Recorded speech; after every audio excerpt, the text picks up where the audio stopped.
Hola a todos.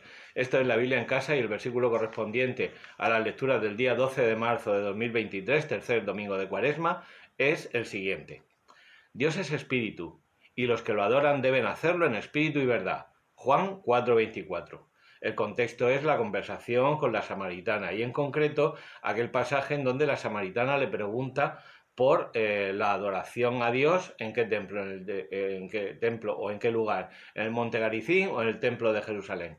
Es una mujer que se hace preguntas y esta pregunta jamás una mujer, y menos en su estado, es decir, con 6 maridos y el que tiene actualmente no es su marido, le haría a ningún hombre samaritano.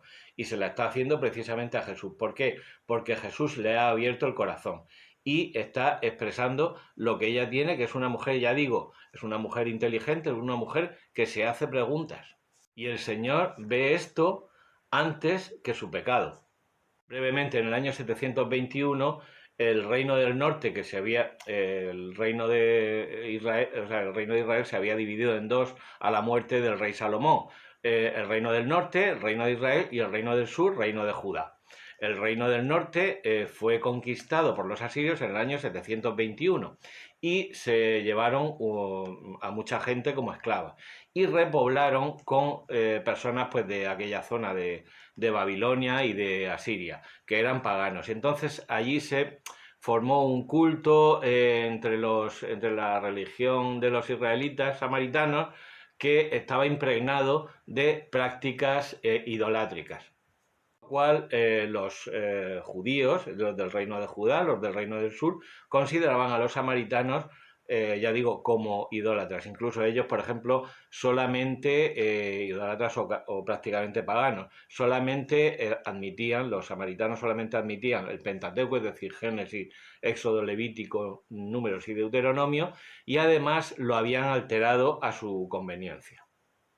Claro, la independencia política tenía que conllevar una independencia religiosa. Entonces se agarraron a un versículo, a una acción de Moisés en Deuteronomio 11:29 que dice: pondrás la bendición sobre el monte Garizim y la maldición sobre el monte Ebal. Estos están situados en lo que hoy es Nablus, en Cisjordania.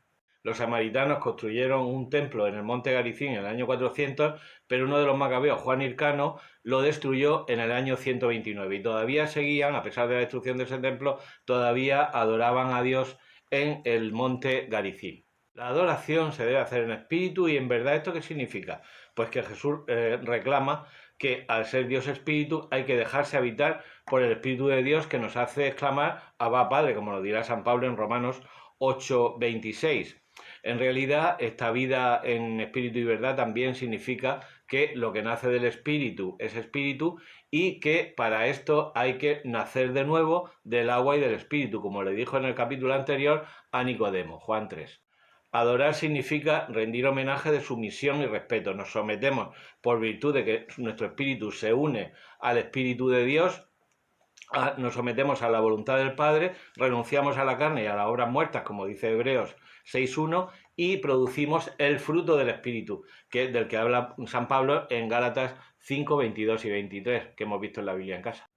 Y cuando el Espíritu somete a la carne, entonces hacemos las obras del Espíritu y nuestro cuerpo es templo del Espíritu Santo, como dirá San Pablo en 1 Corintios 6:19-20.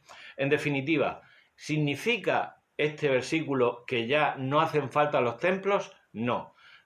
El Señor iba al templo, se perdió en el templo con 12 años. Los primeros cristianos iban al templo hasta la destrucción del templo en el año 70, pero simultáneamente celebraban la fracción del pan en las casas. Y será necesario la construcción de templos para cumplir la profecía del profeta Malaquías. Malaquías 1:11. ¿Has oído hablar de esa plegaria eucarística que dice: te ofrece en tu honor un sacrificio sin mancha desde donde sale el sol hasta el ocaso?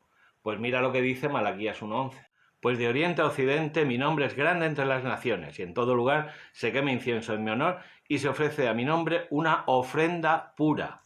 Luego entonces los sacrificios serán de esa ofrenda pura que es Cristo, presente sacramentalmente, y se celebrarán de oriente a occidente en todo el mundo, en todas las iglesias del mundo se ofrece este sacrificio. Pero todavía no lo ha instituido, será en la última cena cuando lo instituya. Hay muchísimas más cosas que decir, pero de momento que la Biblia te acompañe.